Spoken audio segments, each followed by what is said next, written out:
Welcome to our channel, Twitters by Kukus and Machoy.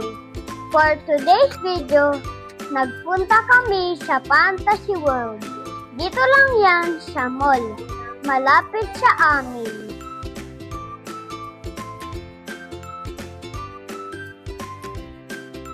Ito nga pala ang rates per hour.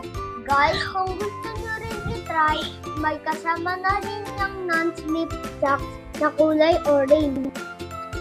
Sobrang ganda dito guys. Malawak ang place at hindi crowded. Kaya sobrang mag-e-enjoy kayo.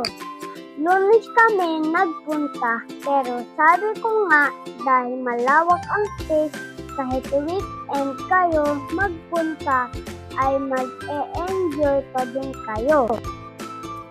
Merong machine na humihigop sa bola at ibabagsak ito kapag naipon na. May mga obstacle din at maraming slides. May trampoline, market simulation at section na may pebbles. Sobrang nag-enjoy kami guys. Punta na din kayo. Ayun lang. Thank you for watching. See you on our next video. Bye!